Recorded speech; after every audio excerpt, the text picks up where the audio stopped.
we are defenseless. That is a quote from Dietrich Bonhoeffer, an anti-Nazi German theologian who was executed by Adolf Hitler in the final days of the Nazi regime in 1945. We were reminded of that quote in a recent New York Times column by David Brooks, the conservative columnist David Brooks, writing about stupidity. The column was written at the end of the first week of the new Trump presidency, and in it, David Brooks wrote, "We're going to have to learn a lot about stupidity over the next 4 years." It was, for me, the most welcome entry I've read in the New York Times in a while, because one of the words I have been using to describe Donald Trump's actions and statements since he first started lying about President Obama's birth certificate in 2011 is stupid. And it was a lonely position in the world of political commentary then to use the word stupid when most of the political media was still awed by Donald Trump's completely fraudulent image as a successful business person. And they all believed that it's impossible for a successful business guy to be stupid. David Brooks wrote, "I define stupidity as behaving in a way that ignores the question, what would happen next?"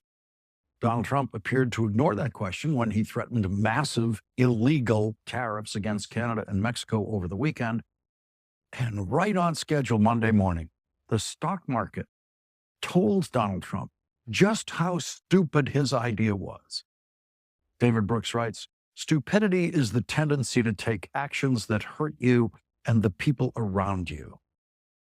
And with the stock price of Elon Musk's Tesla dropping Monday morning, along with most other stock prices, Donald Trump then abandoned his threats of tariffs against Mexico and Canada. And before that happened, in his New York Times column on stupidity, David Brooks wrote, "My big prediction for this administration, it will churn out a steady stream of stupid policies. And when the consequences of those policies begin to hit Trump's approval rating, he will flip-flop, diminish, or abandon those policies." And that's exactly what Donald Trump did with his stupid tariff idea on Monday. David Brooks explained why Donald Trump doesn't have the slightest inhibition about being stupid publicly. David Brooks wrote, "People who behave stupidly are unaware of the stupidity of their actions. Incompetent people don't have the skills to recognize their own incompetence." A Montreal newspaper needed only one word to convey the essential truth of Donald Trump's threatened trade war with Canada: stupid. In his column, David Brooks said, "Stupidity is nearly impossible to oppose because stupid actions don't make sense. And so reasonable arguments thrown at stupid ideas just bounce off a solid wall of stupidity." But that is the job of our first guest tonight, opposing stupidity.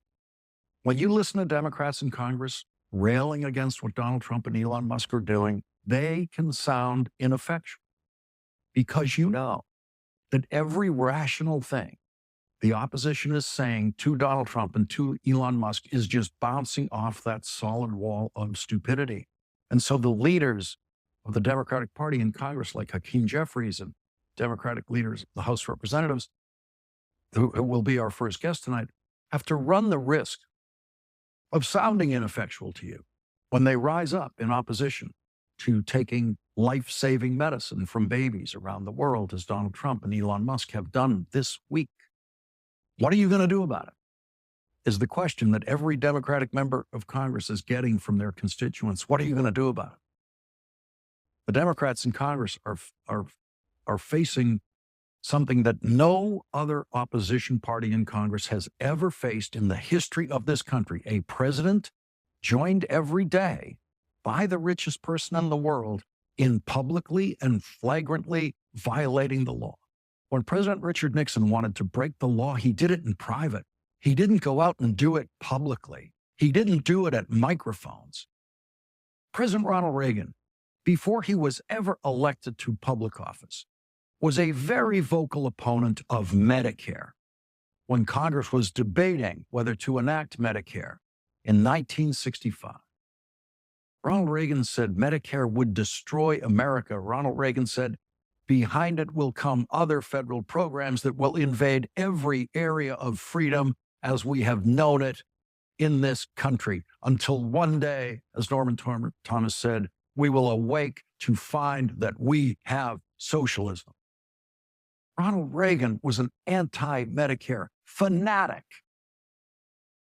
And when Ronald Reagan became president, he was the first Republican president who campaigned for the job as an opponent, not just of the Democratic candidate, but as an opponent of government itself.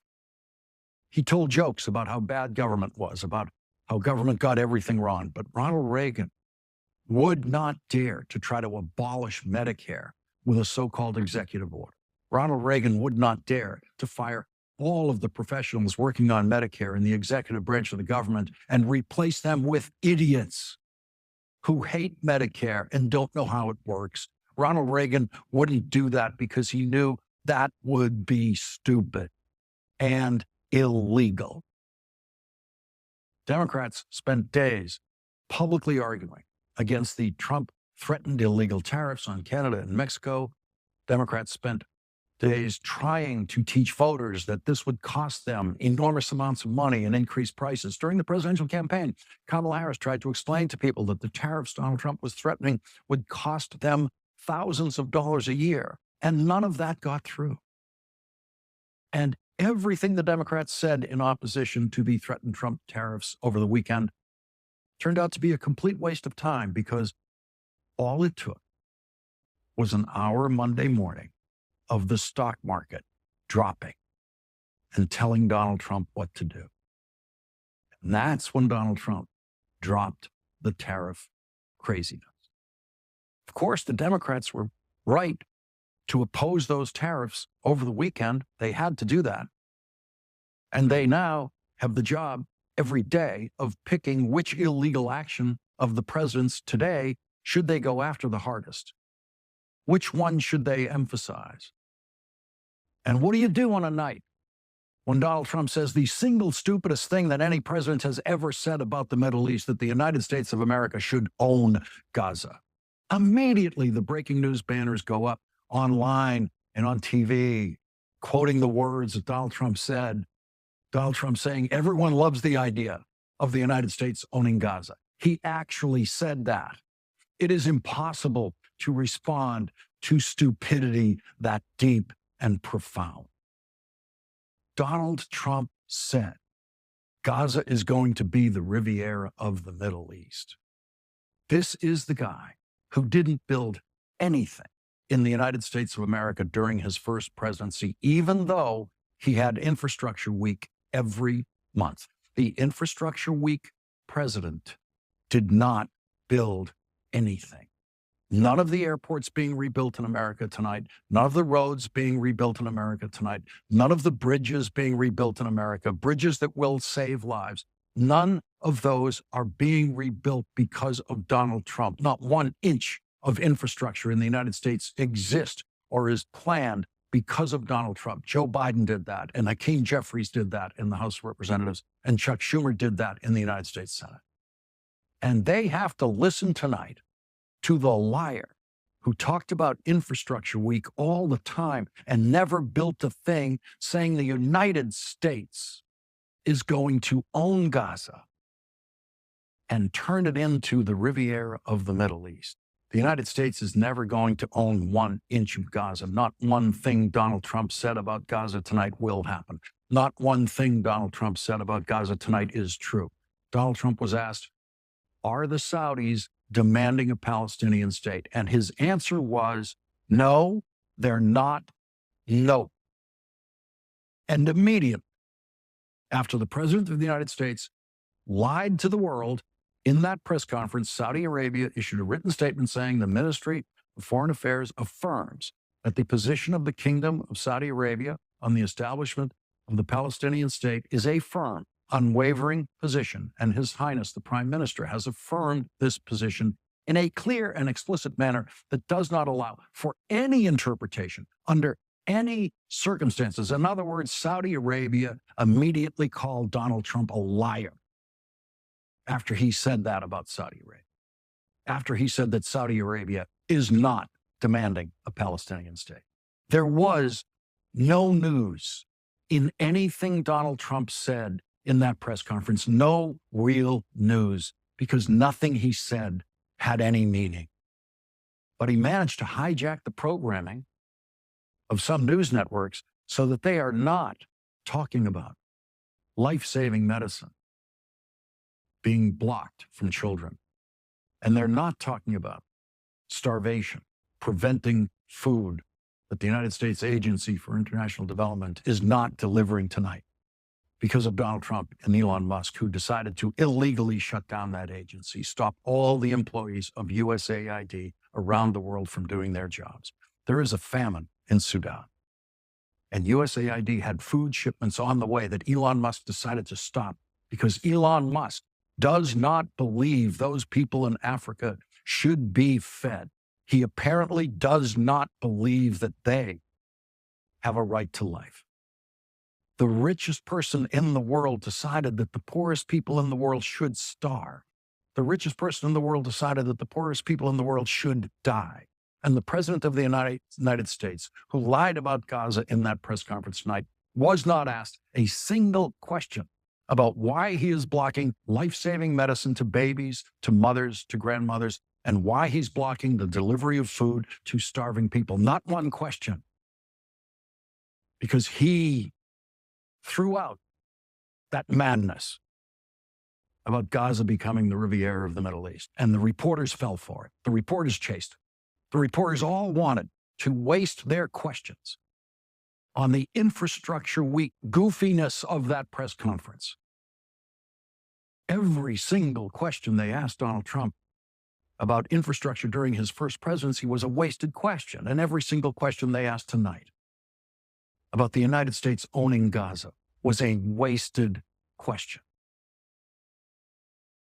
The starving people dependent on food from USAID, the sick people dying dependent on medicine and medical care from USAID, did not hear a question asked on their behalf tonight by the White House press corps. It is painful to be living under an administration that David Brooks identifies as being run by stupidity. That's the New York Times conservative columnist identifying them that way. But imagine how much more painful it is to be in Sudan tonight hoping for food that never comes and not knowing why. Imagine how painful it is to watch your mother die or watch your baby die because the richest person in the world has decided to deprive them of medicine and medical care. I understand people wanting to turn away from all of this. Sometimes I wish I could. I really wish I could.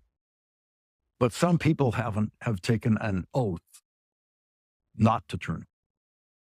Hakeem Jeffries was 29 years old when he jumped into the competitive world